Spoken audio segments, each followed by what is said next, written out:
Ya, baik Bapak Ibu sekalian, kita lanjut ke materi berikutnya terkait dengan penetapan program intervensi ya. Kita sudah membahas sebelumnya bagaimana akar masalah untuk diketahui itu sangat penting ya. Ketika misalnya satu masalah kesehatan itu tidak bisa diselesaikan oleh satu sektor saja, yaitu sektor kesehatan, namun bisa saja dalam program penanggulangan satu masalah kesehatan itu bisa menggandeng lintas sektor terkait ya, misalnya. Nah, nanti dalam program yang nanti akan dibahas juga terkait dengan rancangan kegiatan, kemudian anggaran. Nah, ke depan nanti seperti apa program intervensi yang bisa kita lakukan. Nah, dalam menetapkan program intervensi, nah ini kita perlu melihat kembali ya Bapak Ibu, apakah program intervensi yang ada selama ini, apakah sudah sesuai dengan data yang kita punya dari analisis situasi, kemudian kita lihat apakah memang benar-benar intervensi yang dilakukan selama ini menyentuh akar masalah yang ada.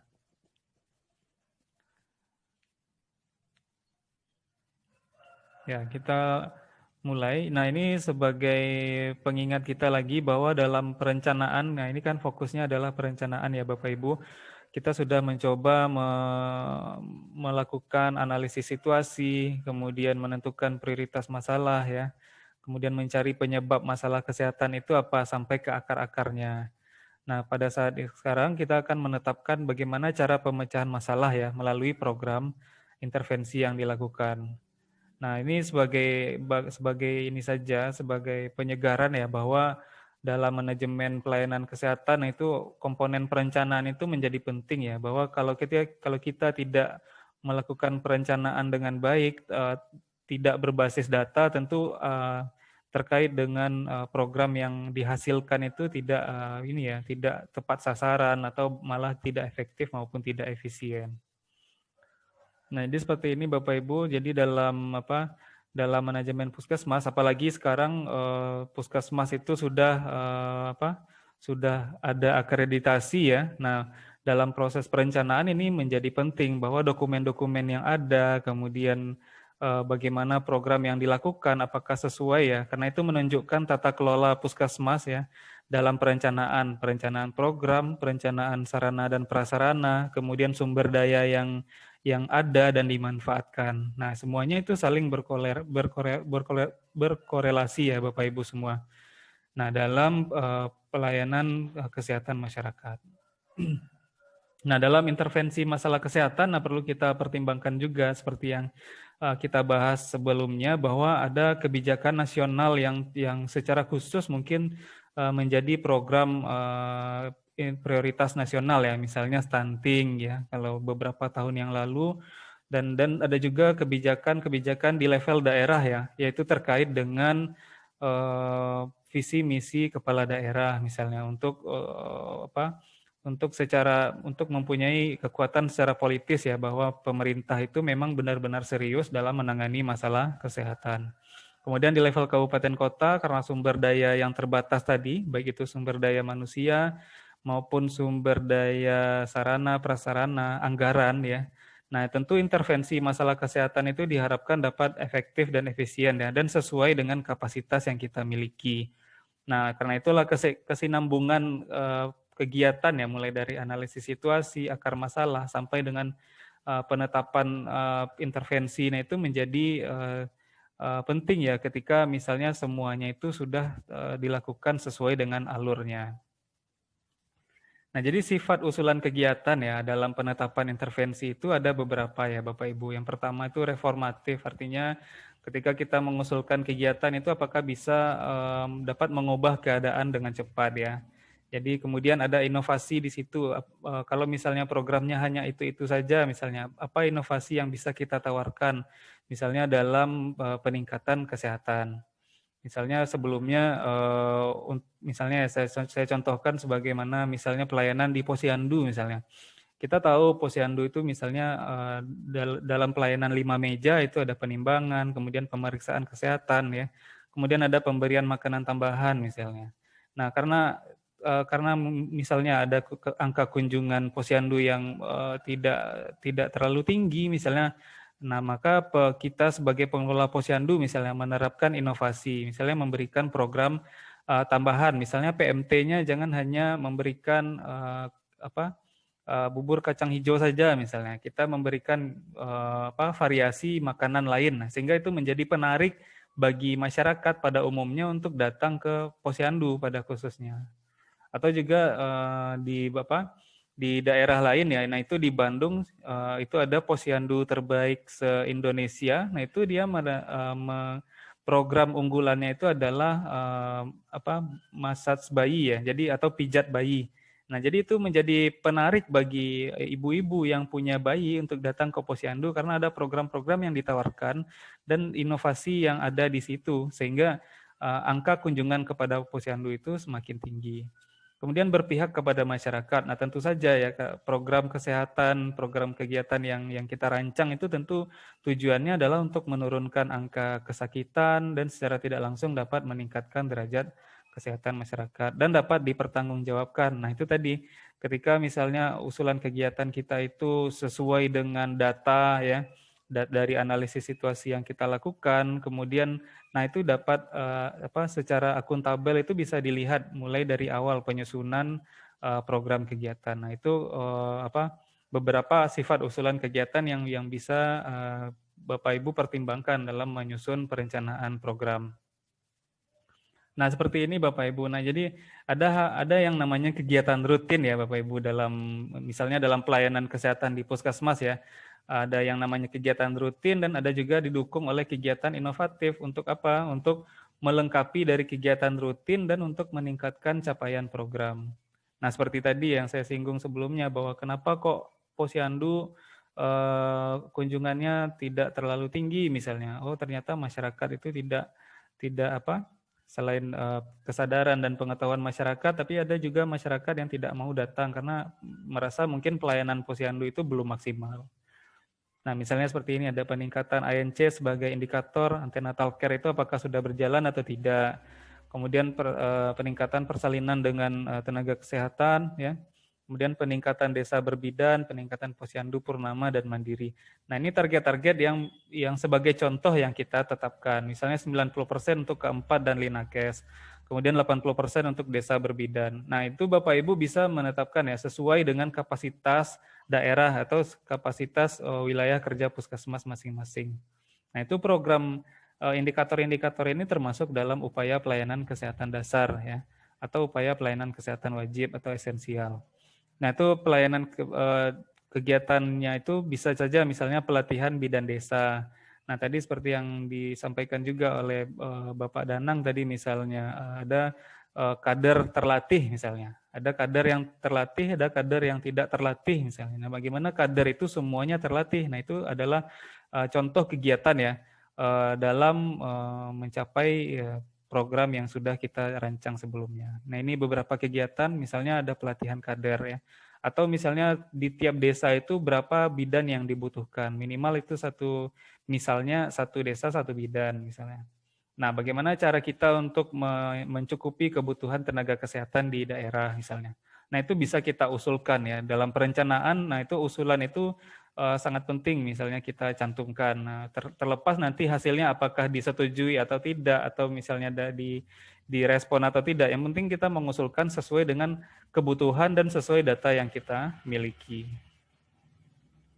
Nah, seperti ini tadi kita review ya Bapak Ibu. Jadi ada masalah utama, ada penyebab level pertama, kemudian ada penyebab level kedua. Nah, ini pohon masalahnya dan akar-akar masalah yang menjadi penyebab dari masalah utama tadi.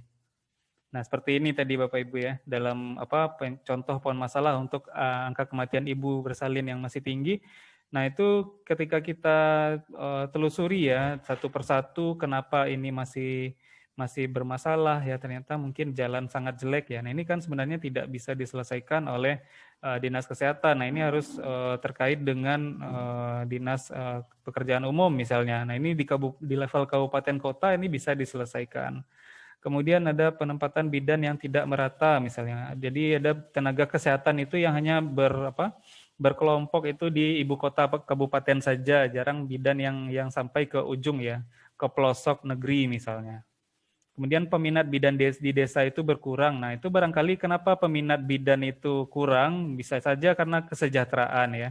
Nah, barangkali untuk meningkatkan minat bidan untuk ke desa itu semakin tinggi, nah itu kita bisa menawarkan kesejahteraan kepada mereka bagi yang mungkin di daerah perbatasan terluar atau di daerah yang aksesnya jauh itu diberikan jaminan insentif atau supaya bidan itu merasa sejahtera di tempat dia mengabdi misalnya. Nah, itu terkait dengan akar-akar masalah tadi. Nah, dari akar-akar masalah ini kita bisa merancang program intervensi yang bisa dilakukan untuk menyelesaikan akar-akar permasalahan ini. Nah, jadi harus relevan ya dengan penyebab masalah, kemudian kita konversikan penyebab masalah tersebut menjadi suatu program intervensi. Nah, seperti ini Bapak Ibu. Jadi dalam penyelesaian akar masalah tadi, bagaimana cara kita menurunkan angka kematian ibu? Nah, akar-akar masalahnya tadi ya, kalau jalannya jelek ya jalannya yang diperbaiki ya Bapak Ibu. Kemudian bagaimana bidan desa itu tidak merata? Nah, caranya tentu harus penempatannya itu harus merata.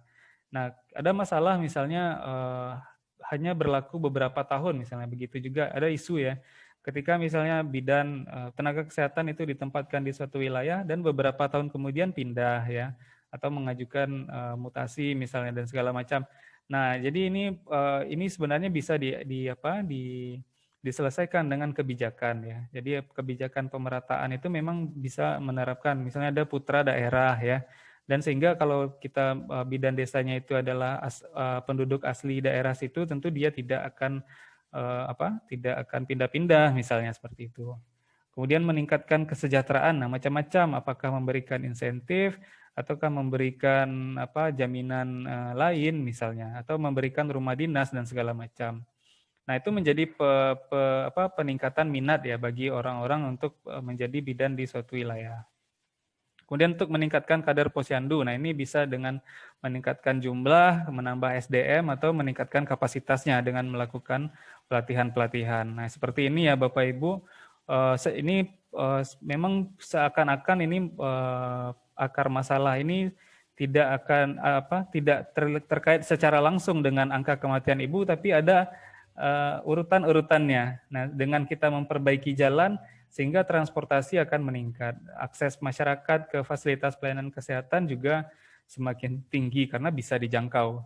Kemudian karena aksesnya baik, itu cakupan K1 ya, kunjungan ibu hamil itu menjadi tinggi. Sehingga persalinan kepada tenaga kesehatan itu juga akan meningkat. Nah begitu juga dengan yang lain ya.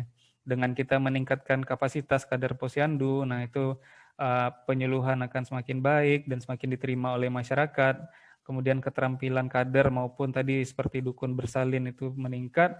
Nah, sehingga risiko untuk terjadinya infeksi selama persalinan atau komplikasi ya. Nah, sehingga angka kematian ibu itu juga secara angka juga bisa akan turun. Nah, jadi seperti itu ya Bapak Ibu, program intervensi yang ditujukan pada penyebab masalah ya, bukan pada akibat. Nah, ini akar-akar masalah yang bisa diselesaikan oleh program-program intervensi. Nah, seperti inilah contohnya tadi ketika kita membuat pohon masalah, kita tahu akar masalahnya bagaimana dan bagaimana kita menyelesaikan masalah tersebut. Nah, kemudian Bapak Ibu ada beberapa metode penetapan prioritas alternatif untuk program intervensi. Jadi secara teori, nah itu kita bisa membuat sebuah analisis ya Bapak Ibu, bagaimana program-program yang intervensi yang bisa kita lakukan, yang mana yang program yang benar-benar tepat sasaran, baik itu efektif maupun efisien ya. Jadi saya akan menyampaikan dua teori di sini. Yang pertama adalah metode analisis pembiayaan ya, atau cost effectiveness, itu terkait dengan efektif dan efisien. Kemudian yang kedua adalah metode Hanlon. Nah, ini bagaimana kita membuat prioritas program ya, intervensi yang bisa kita lakukan. Kita lihat dulu satu-satu ya Bapak Ibu.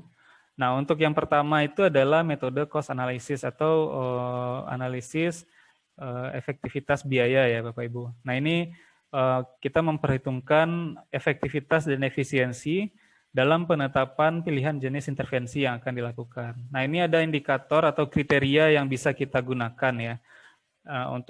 Programnya apa misalnya? Kemudian M itu adalah magnitude ya, besaran masalah yang akan dihadapi. Misalnya tadi programnya adalah bagaimana kita masalahnya adalah untuk meningkatkan atau menurunkan angka kematian ibu. Nah, programnya tadi misalnya pelatihan kadar posyandu misalnya. Nah, itu nilai M ini seberapa besar masalahnya ketika misalnya angka kematian ibu terkait dengan pelatihan kadar posyandu ya. Apakah seberapa penting ya, seberapa penting pelatihan kadar posyandu itu dalam menyelesaikan atau dalam kontribusinya terkait dengan menurunkan angka kematian ibu. Kemudian vulnerability itu ketepatan jalan keluar untuk masalah. Nah, itu kita beri skornya juga. Kemudian ada cost ya, biaya yang dikeluarkan. Nah, dibagi ya. Jadi ini rumusnya. Jadi untuk hitung-hitungannya secara efektivitas dan efisiensi sebuah program, nah itu kita membaginya dengan rumus seperti ini ya. Kemudian magnitude, vulnerability, kemudian important dibagi dengan cost. Ya. Nah, seberapa efektif biaya yang dikeluarkan? Apakah biayanya tersedia atau tidak? Nah, jadi contohnya seperti ini ya Bapak Ibu. Ini nah, untuk misalnya ya, ini pemecahan masalah untuk intervensi penyakit TB ya. Nah, ini diberikan skala 1 sampai 5 misalnya. Untuk M, I, V, dan C. Nah, untuk misalnya yang pertama, apa intervensi penyakit TB misalnya? Alternatifnya yang pertama memberikan motivasi kepada masyarakat tentang PHBS. Nah, itu terkait dengan promosi kesehatan ya Bapak Ibu. Kemudian penyuluhan tentang pencegahan dan penularan TB kepada kelompok berisiko dan penyebaran leaflet ya, lagi-lagi di level promosi ya. Kemudian memberikan advokasi kepada pejabat dan instansi terkait agar menyediakan anggaran khusus PMT penderita dan petugas. Kemudian melakukan penjaringan suspek TB secara berkala melalui puskesmas keliling misalnya. Kemudian meningkatkan koordinasi dengan sektor terkait sehingga pemberantasan penyakit TB dapat dilakukan. Kemudian yang keenam, menggerakkan penanggung jawab program lebih aktif untuk melakukan penjaringan suspek TB sewaktu puskesmas keliling. Kemudian yang ketujuh, melakukan penyuluhan tentang rumah dan kondisi lingkungan rumah yang sehat. Nah, ini beberapa, kalau secara garis besarnya itu ada beberapa terkait dengan advokasi, kemudian promosi kesehatan kepada masyarakat secara umum maupun secara khusus ya kepada kelompok risiko. Kemudian terkait dengan lintas sektor, ada koordinasi lintas sektor, baik itu dinas kesehatan, pemerintah setempat misalnya. Kemudian ada penyuluhan tentang rumah sehat ya. Nah, ini terkait dengan kesehatan lingkungan. Nah, dari 7 alternatif pemecahan masalah ini untuk penyakit TB ini, nah kita bisa memberikan skor untuk masing-masing item ya, kriteria ini. Untuk M misalnya, magnitude. Nah, kenapa yang nomor 2 ini diberikan 5? Artinya ini yang paling bisa dilakukan ya, seberapa besar masalahnya. Nah, ini tentu pada kelompok risiko tentu itu yang paling ini ya, yang paling kelompok yang paling terdampak terhadap penularan TB. Misalnya kalau ada kasus TB tentu yang kelompok berisikonya adalah keluarga. Begitu juga dengan important ya, seberapa penting. Nah, tentu penyuluhan dan pencegahan ini juga penting dilakukan. Bukan artinya yang nomor 1 ini tidak besar dan tidak penting, tapi yang menjadi alternatifnya adalah kita memberikan motivasi kepada masyarakat secara umum ya tentang pentingnya PHBS ya. Nah, ini kan PHBS itu macam-macam dan secara tidak langsung itu berkaitan dengan TB juga, tapi tidak spesifik terhadap intervensi penyakit TB. Kalau yang nomor 2 ini lebih spesifik.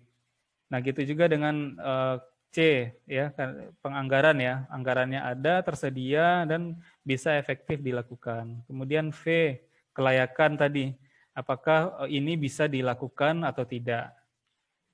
Nah, sehingga ini kenapa diberikan skor 1.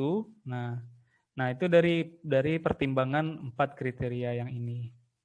Nah, kemudian yang ketiga, melakukan advokasi kepada pejabat dan instansi. Nah, kalau kaitannya terhadap advokasi, nah itu misalnya dari segi magnitude-nya diberikan skor 2, ya, importantnya 2. Nah, ini kan secara tidak langsung kita mengharapkan apa? Kebijakan misalnya. ada anggaran khusus. Nah, ini kan sebenarnya butuh waktu yang lama karena tidak mudah untuk menganggarkan, merancang suatu anggaran kan ada misalnya sekali setahun, kemudian harus disahkan dulu lewat DPRD misalnya. Kemudian nanti ada perubahan di tahun anggaran tertentu di tengah tahun biasanya misalnya. Nah, itu bisa saja dilakukan tapi tidak prioritas. Sehingga yang prioritas itu adalah nomor 2. Ya, bisa saja misalnya ini menggerakkan penanggung jawab program lebih aktif untuk melakukan penjaringan suspek TB. Nah, ini bisa juga dilakukan ya. Jadi bukan hanya ini saja yang kita lakukan, bisa kita lakukan, tapi yang nomor 6, nomor 4 itu kan juga bisa dilakukan meskipun ini prioritas yang bisa dilakukan untuk mengintervensi penyakit TB. Nah, ini bisa kita lihat outputnya nanti ya, apakah itu terlaksana dan dampaknya itu secara jangka pendek dan jangka panjang itu seperti apa. Apakah penyakit TB itu menjadi menurun penularannya atau seperti apa, nah itu bisa kita evaluasi di akhir. Yang penting di awal kita bisa mempertimbangkan kriteria-kriteria ini dari segi cost ya, analisis biayanya ini.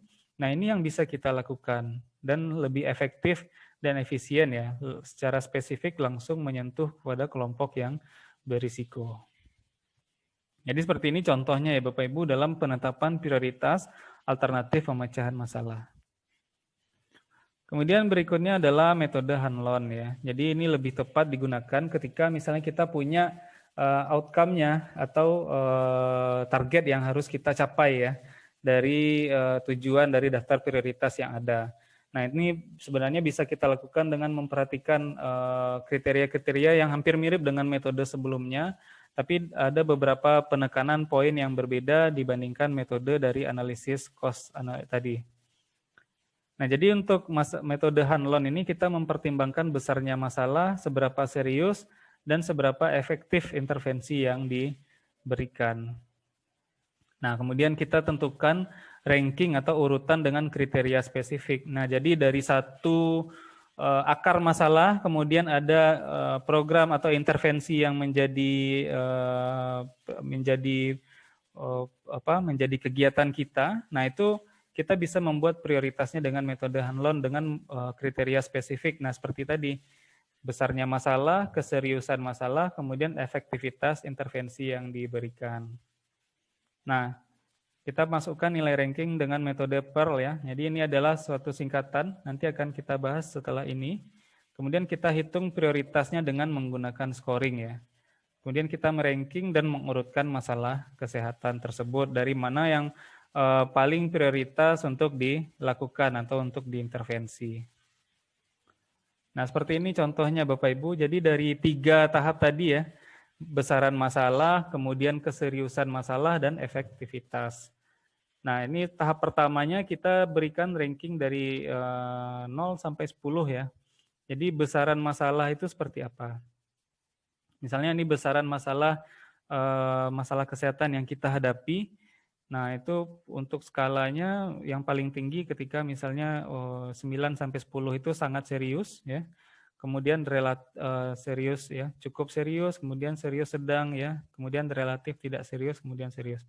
Nah, ini efektivitas masalah dapat ditangani.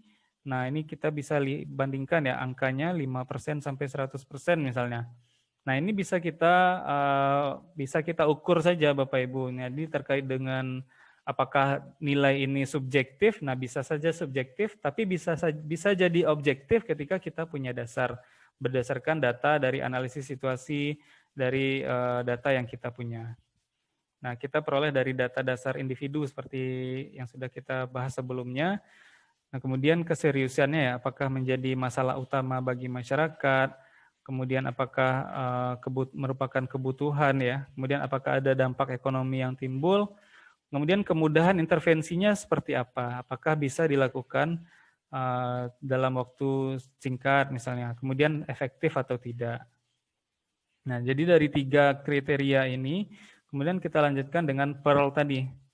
Ini Pearl ini adalah propriety, apakah program intervensi tepat mengatasi masalah yang ada. Kemudian ekonomi ekonomis ya, apakah ada dampak yang ditimbulkan dari aspek ekonomi jika masalah itu tidak ditangani? Misalnya tadi apakah ada angka kematian atau angka kecacatan ya, kalau tidak diselesaikan tentu akan menimbulkan beban secara ekonomi. Atau misalnya dari satu masalah kesehatan itu ongkos ya, ongkos biaya kesehatan yang timbul itu tinggi ya, mulai dari biaya pemeliharaan atau mulai dari pengobatan ya, terkait dengan kemudian biaya konsultasi kesehatan misalnya. Nah, itu secara ekonomi kita pertimbangkan.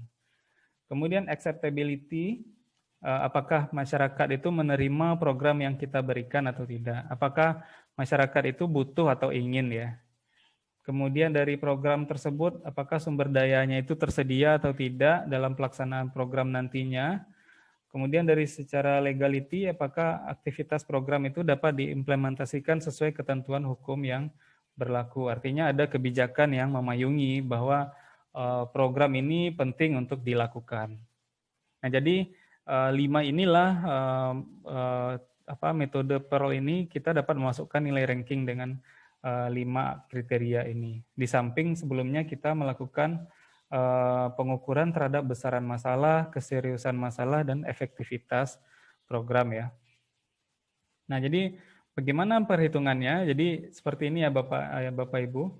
Jadi D ini adalah scoringnya, ya, prioritas skornya. Kemudian A, B, C tadi adalah kriteria yang digunakan, besaran ranking masalah kesehatan, kemudian keseriusan masalah yang dihadapi, kemudian tindakan potensial yang dapat dilakukan ya. Nah, seperti apa program yang kita lakukan, apakah layak atau tidak untuk dijalankan atau diterapkan. Nah, seperti ini. Jadi rumusnya adalah A tambah 2 kali B, kemudian setelah semuanya dijumlahkan, kemudian dikalikan dengan C. Nah, dasar perhitungan skor dalam tahap 3 ini, kemudian kita mengkaji ranking dari masalah tadi, kemudian kita menentukan skor prioritas tertinggi. Kemudian bagi yang mendapat ranking 1, kemudian prioritas kedua, ranking 2. Nah, itu dari skor yang tertinggi sampai terendah. Nah, seperti itu Bapak Ibu. Seperti ini contohnya ya. Dari metode Hanlon ini, nah ini indikator yang bisa kita lakukan. Misalnya penyakit kanker, kemudian ini ada penyakit cerebrovaskular ya, kemudian ada heart disease, penyakit jantung ya. Nah, dari segi besaran masalahnya kita beri skor yang mana yang paling besar masalahnya. Nah, ini bisa kita ketahui dari data Bapak Ibu. Nah, bisa saja di sini ada stunting, ada TB, ada malaria, atau kemudian ada hipertensi dan yang lain ya. Nah, berapa besaran masalahnya? Kemudian keseriusan masalah juga seperti ini ya. Mana yang serius? Nah, ini kanker itu berefek kepada kematian. Begitu juga dengan penyakit jantung misalnya. Nah, itu diberikan skor maksimal. Kemudian tindakan yang bisa dilakukan, mana yang paling efektif misalnya. Untuk penyakit jantung dan penyakit cerebrovaskular misalnya, atau kardiovaskular misalnya, seperti itu. Nah, macam-macam ya, seperti stroke. Nah, itu bisa dilihat apakah tindakan yang program yang ada itu sudah efektif atau tidak kita berikan skor ya. Misalnya kalau di level puskesmas tentu ada misalnya pemberian pengobatan atau melakukan pengecekan ya, screening hipertensi ya, pemeriksaan tekanan darah bagi lansia misalnya, atau kelompok usia yang berisiko. Nah, kemudian dari segi efektivitas itu bisa dilakukan atau tidak. Nah, itu kita berikan skor. Kemudian kita jumlahkan dan kalikan ya, dari A, B, C itu kita berikan ranking ya. Kita berikan ranking 1, 2, dan 3. Nah, dari jumlah ini tentu misalnya penyakit jantung yang menjadi prioritas kita. Nah, saya kira untuk 2 metode ini bisa dilakukan ya Bapak Ibu. Kemarin kita sudah coba metode prioritas masalah dengan metode PAHO ya, metode model matematika, dan kita juga telah mencoba membahas juga terkait dengan metode cost analysis. Kemudian ini adalah metode Hanlon ya, terkait dengan penetapan prioritas dan bagaimana intervensi tindak lanjut yang bisa kita lakukan. Nah, sekira sampai sini Bapak Ibu ada yang mau didiskusikan dulu atau bisa dipahami dan bisa dikerjakan. Jadi yang penting Bapak Ibu ini adalah pilihan-pilihan ya, pilihan-pilihan teori yang bisa kita terapkan di tempat kerja di puskesmas pada khususnya. Baik itu kemarin ada puskesmas yang melakukan USG atau kemudian kita menggunakan model PAHO kemarin. Kemudian ini ada metode cost analysis dan metode Hanlon ya. Nah, dalam penetapan akar masalah, kemudian prioritas untuk dilakukan intervensi, nah itu bisa kita lakukan dengan metode ini.